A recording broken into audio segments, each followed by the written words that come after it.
Boa noite a todos. Vamos dar início à coletiva do técnico Wagner Mancini. Mancini, boa noite. Eu, Roberto Lioi, da Rádio CBN. Queria que você falasse sobre a estratégia do Corinthians na partida de hoje, né? Me ficou clara a impressão no primeiro tempo do Corinthians marcando um pouco mais atrás, né? Esperando o contra-ataque. Aí sai o gol aos 9 minutos, logo no começo, né? O Corinthians tem que mudar um pouquinho essa postura. Consegue o empate e ao meu ver, quando o Corinthians tentou sair um pouquinho mais para o jogo no segundo tempo, abriu um pouco mais de espaço para o Flamengo para fazer o segundo gol. Você acha que a estratégia foi boa, mas em alguns momentos faltou sorte, faltou de repente competência? Qual a sua avaliação sobre a estratégia que você montou para o Corinthians hoje na derrota para o Flamengo? Obrigado. Boa noite a todos, boa noite, Roberto. Eu acho que a estratégia foi bem montada. A equipe ela se empenhou demais em cima disso, né? Marcou um pouco mais baixo, tentando tirar exatamente o campo de jogo do Flamengo, porque o ataque do Flamengo é um ataque veloz que precisa de espaço, então nós diminuímos o espaço e com isso aumentamos a marcação, né? Um time compacto que não deu muita entrada de bola pelo centro do campo, né, exigindo que o Flamengo jogasse mais por fora, onde é óbvio que dá mais tempo de você fazer a marcação, as coberturas, enfim. Acho que a estratégia foi boa, acho que faltou um pouquinho de velocidade na nossa saída de bola e talvez ela não tenha sido mais competente em função disso, acho que faltou um pouquinho de velocidade. Nós até tivemos no empate uma jogada daquilo que era a tônica do jogo, sair rápido, tentar achar um dos velocistas da frente, e de uma maneira geral, lógico que sempre que você perde dá a impressão que a tua estratégia não deu certo, mas muito em cima daquilo que eu vi no jogo, o Corinthians se empenhou, lutou em igualdade de condições e teve oportunidades também na partida. Mancini, boa noite. Aqui é o Marco Belo da Rádio Transamérica.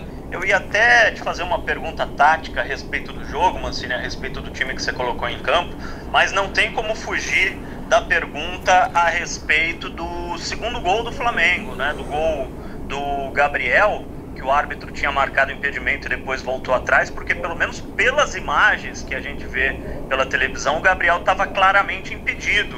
Então eu queria saber se você quer falar sobre isso e se o árbitro explicou o que ele marcou para validar o gol. Obrigado. Boa noite, Marco. Não, o árbitro não explicou nada em relação ao gol, ele simplesmente parou, esperou a efetivação do gol pelo VAR e aí deu o gol e a gente ali tentando entender aquilo que estava acontecendo. Aí eu tive a informação depois da partida que a televisão ficou muito em cima do segundo lance, aí também havia dúvida do primeiro lance. Eu ainda não consegui ver numa tela mais ampla, até para te falar com mais certeza, mas é um lance polêmico, né? Não tenha dúvida que sim. Tem gente dizendo que foi o pé do Fábio que deu chance para que a linha fosse dimensionada, mas enfim, né? Eu acho que são lances que nós estamos acostumando a ver, né? O VAR demorando muito a tomar algumas decisões. A gente lamenta porque o futebol é um esporte onde a emoção ela joga junto com todos aqueles que estão ali participando da partida, e quando você tem que parar o jogo por quase 5 minutos, acaba gerando uma série de fraturas naquele ambiente, né? E aí, obviamente, que atletas, árbitro, auxiliares acabam se enervando e daí o alto número de cartões amarelos. Mancini, Salazar da Gazeta Esportiva. Mancini, você teve 3 jogadores amarelados, um deles agora suspenso, que é o Wagner, por causa de reclamação. Você entende que seus jogadores estavam mais nervosos do que o comum ou houve uma intolerância exagerada do árbitro Rafael Trace? Aproveito para te perguntar sobre a arbitragem do jogo e queria saber de você se você acha que apenas com jogadores que estavam emprestados, jogadores da base, uma reformulação do elenco nesse sentido é suficiente para mudar o patamar do Corinthians. É suficiente sem contratações, sem grandes contratações, Mancini? Obrigado, boa tarde. Boa noite, Salazar. Nós temos limitações no elenco, isso já foi falado, né? Eu conto com com alguns atletas possivelmente da base, outros talvez que a gente consiga idealizar algum tipo de negociação. O Duílio até já falou sobre isso, a imprensa, então não é neste momento, acho que é ainda cedo para que a gente toque nesse assunto, mas há necessidade, assim como qualquer time, de que tenha reforços. Depende muito do que nós vamos ter em termos de fôlego financeiro, para que a gente possa estabelecer algum tipo de parâmetro nesse sentido. E sobre o jogo em si, o alto número de cartões amarelos, eu estava perto, então eu escuto muito da partida, né? Então houve uma intolerância dos atletas em relação à arbitragem do Rafael Trace, não só do Corinthians, dos dois times, e o que realmente enervou um pouquinho em alguns momentos a equipe do Corinthians foi que os cartões foram aplicados somente para a nossa equipe.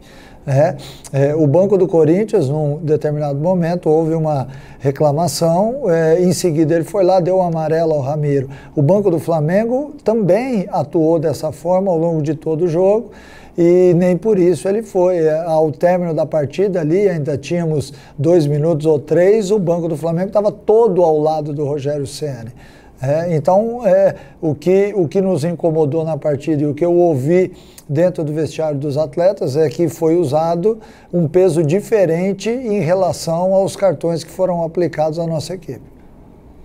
Mancini, boa noite. Rodrigo Vessoni, do portal Meu Timão.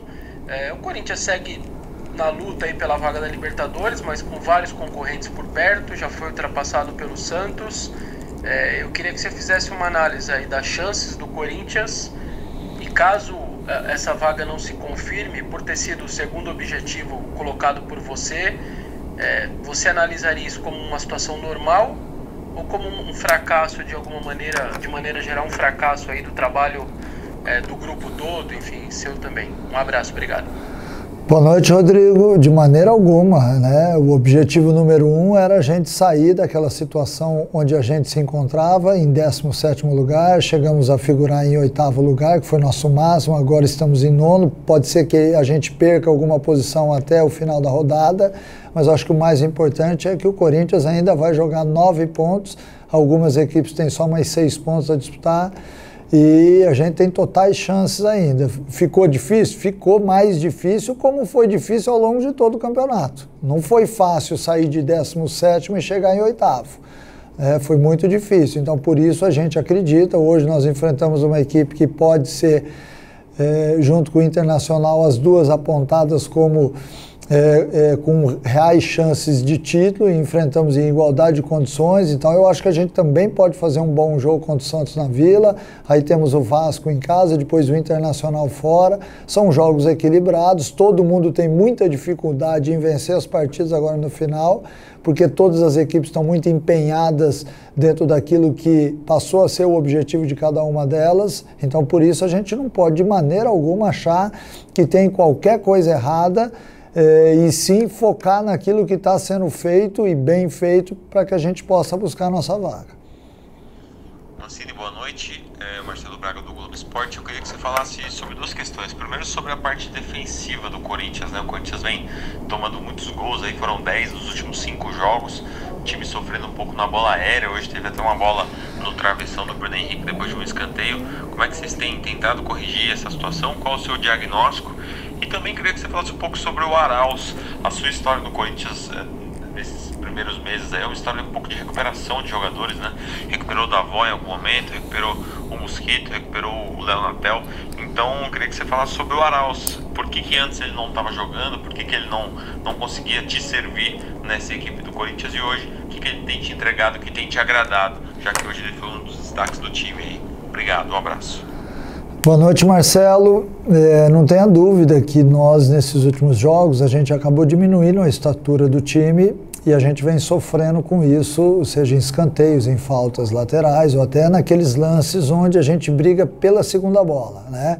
A saída do Jô, a saída do Gemerson fez com que a nossa equipe tivesse uma estatura menor. E a gente tem sofrido com isso, sim. Não justifica alguns gols que foram tomados, porque aí entra algumas outras coisas entram em cena que são tão importantes quanto você ter estatura, é você atacar a bola, é você minimizar algum tipo de erro, né? Então nós estamos, de certa forma, pecando em algumas coisas, em alguns detalhes, e por isso a gente tem tomado muitos gols, e isso me incomoda muito, porque a segurança de uma equipe é exatamente você tomar poucos gols para que você possa ganhar a maioria das partidas. E sobre o Arauz especificamente, eu acho que uma das funções do treinador é exatamente essa, recuperar jogadores. Neste momento a gente tem o Gustavo Mosquito, o Léo Natel e o Arauz vivendo boa fase no clube, assim como o Davó também já viveu. A opção da troca é porque o campeonato é muito longo e exige isso, porque ninguém consegue manter alta performance por um tempo muito longo. Então, por isso, a gente vai fazendo as trocas quando necessárias. Por exemplo, no jogo do Santos, agora eu não tenho o Fagner, né? Mas eu tenho o Michel. Em outros momentos, eu quero deixar a equipe mais alta, e eu tenho possivelmente a entrada do Gemerson, do Jô. Eu quero uma equipe que jogue de uma forma mais rápida, que seja mais intensa. Aí a opção pelo Léo Natel, o Mosquito, o Arauz. E o Arauz realmente veio nesses últimos tempos aí, mostrando nos treinamentos, primeiramente, uma grande capacidade de romper linhas. E a gente tem tentado usá-lo nessa função, né?